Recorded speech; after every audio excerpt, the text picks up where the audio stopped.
Friends, मैं doctor Anita Gupta, diet एटा आज आपके समक्ष डीएलएड पाठ्यक्रम के चतुर्थ सेमेस्टर के 8th पेपर शैक्षिक प्रबंधन एवं प्रशासन की विषय सामग्री के साथ उपस्थित हूँ। शैक्षिक प्रबंधन एवं प्रशासन की सेकंड यूनिट यानी खंड बा, जिसका नाम है प्रारंभिक शिक्षा के विकास हेतु संलग्न विभिन्न अभिकरण एवं इकाइयों पर हमारी चर्चा रहेगी। सरकार द्वारा राष्ट्रीय स्तर से लेकर ग्रामीण स्तर तक कई इकाइयों एवं अभिकरणों का गठन किया गया है। राष्ट्रीय स्तर पर जो प्रमुख इकाइयां या अभिकरण हैं वो हैं एनसीईआरटी, एनसीटीई, नीपा, इग्नू एवं एनआईओएस। ये सभी जो अभिकरण हैं वह राष्ट्रीय स्तर पर शिक्षा के विकास एवं प्रसार हेतु लगातार क्रियाशील हैं। राष्ट्रीय स्तर की जो विभिन्न संस्थाएं मैंने अभी आपको बताई, उनमें से आज हम जो मुख्यतः चर्चा करेंगे वो है एनसीईआरटी। एनसीईआरटी इसकी फुल फॉर्म है national council of educational research एवं ट्रेनिंग। हिंदी में जिसे हम कहते हैं राष्ट्रीय शैक्षिक अनुसंधान एवं प्रशिक्षण परिषद। राष्ट्रीय शैक्षिक अनुसंधान एवं प्रशिक्षण परिषद का गठन 1 सितंबर 1961 को किया गया था। इसका मुख्यालय नई दिल्ली में है। वर्तमान में जो इसके निदेशक हैं वो हैं ऋषिकेश सेनापति जी। यह परिषद हिंदी, इंग्लिश एवं उर्दू इन भाषाओं में अपने कार्यक्रमों का संचालन करती है। यानी जो परिषद की आधिकारिक भाषा है वो है हिंदी, इंग्लिश एवं उर्दू। उद्देश्य, परिषद का उद्देश्य शिक्षा में गुणवत्ता लाना है। इसका जो प्रमुख कार्य है वह शिक्षा एवं समाज कल्याण मंत्रालय को विशेषकर स्कूली शिक्षा के संदर्भ में सलाह देना और नीति निर्धारण में मदद करना। यह परिषद विद्यालय स्तर से विश्वविद्यालय स्तर तक शिक्षा के प्रत्येक स्तर पर विकास एवं प्रसार हेतु अनुसंधानों को प्रोत्साहन देना, आंकड़ों का एकत्रीकरण कर उनका विश्लेषण करना और उनके परिणामों का प्रकाशन करना तथा आवश्यक सुझाव एवं दिशा निर्देश प्रदान करना है। अब हम बात करेंगे एनसीईआरटी का संगठन यानी ऑर्गेनाइजेशन ऑफ एनसीईआरटी। एनसीईआरटी के संगठन में जो सदस्य होते हैं उनमें प्रमुख है भारत सरकार का शैक्षिक सलाहकार एवं परामर्शदाता। इसके 2 अध्यक्ष हैं वो है रमेश पोखरियाल। वर्तमान में तो रमेश पोखरियाल है, मगर जो इसका अध्यक्ष होता है वो होता है शिक्षा मंत्री। वर्तमान में रमेश पोखरियाल जी शिक्षा मंत्री हैं, इसलिए वो इसके अध्यक्ष हैं। इसके अलावा जो इसके सदस्य हैं वो हैं दिल्ली विश्वविद्यालय का कुलपति, विश्वविद्यालय अनुदान आयोग का अध्यक्ष तथा प्रत्येक राज्य का एक प्रतिनिधि इसमें शामिल रहता है।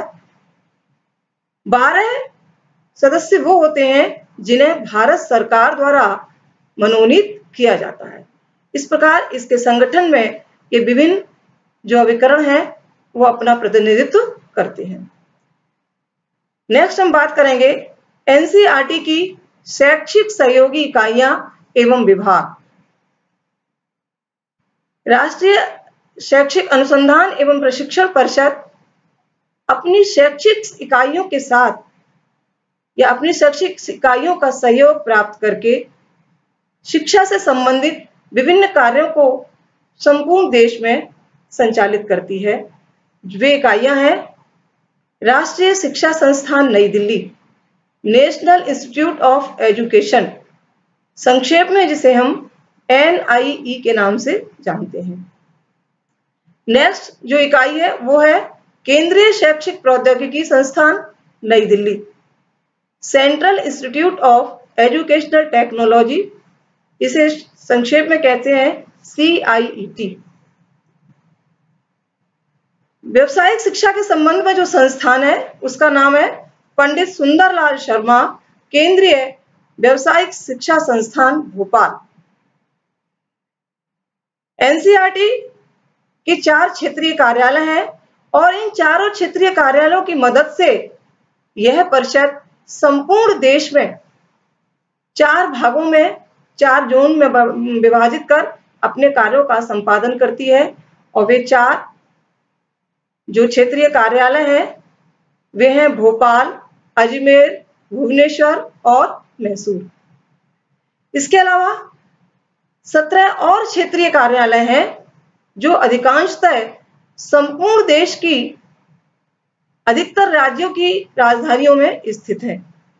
इस तरह इन विभिन्न संगठनों के माध्यम से परिषद अनुसंधान, विकास एवं शैक्षिक नवाचारों आदि से संबंधित कार्यों को संचालित करती है। अब हम चलते हैं एनसीईआरटी के उद्देश्य। एनसीईआरटी का उद्देश्य क्या है? जैसा कि अभी पहले भी लिखा था या बताया था आपको, वो था शिक्षा में सुधार लाना। तो एनसीईआरटी का प्रमुख उद्देश्य है विद्यालयी शिक्षा में सुधार लाना, शैक्षिक शाखाओं में अनुसंधान कार्य करना, अनुसंधान को प्रोत्साहन देना एवं समन्वय स्थापित करना, शिक्षक शिक्षा के स्तर में गुणात्मक सुधार लाना, विश्वविद्यालय स्तरीय शैक्षिक नीतियों का निर्धारण व क्रियान्वयन करना।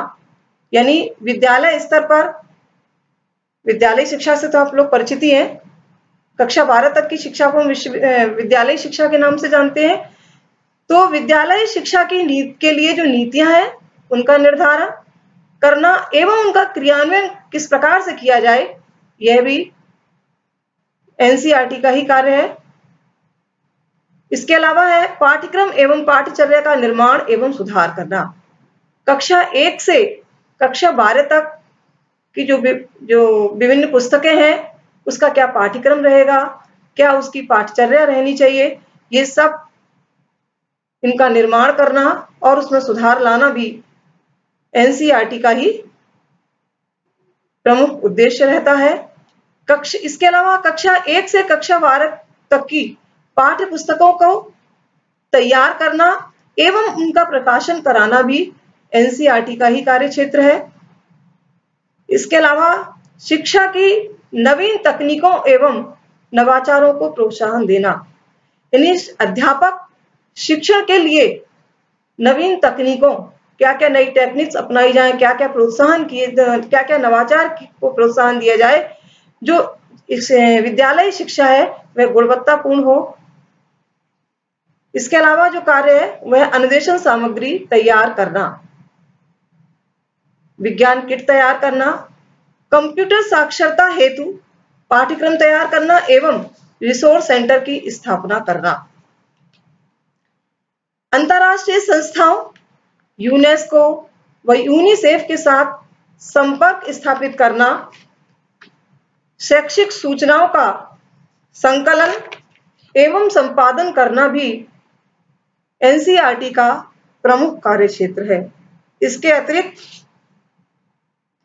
विज्ञान प्रदर्शनी, राष्ट्रीय जनसंख्या शिक्षा को तकनीकी सहायता देना तथा जनसंख्या शिक्षा को औपचारिक भाषा के साथ जोड़ने का कार्य भी राष्ट्रीय शैक्षिक अनुसंधान एवं प्रशिक्षण परिषद ही करती है। धन्यवाद।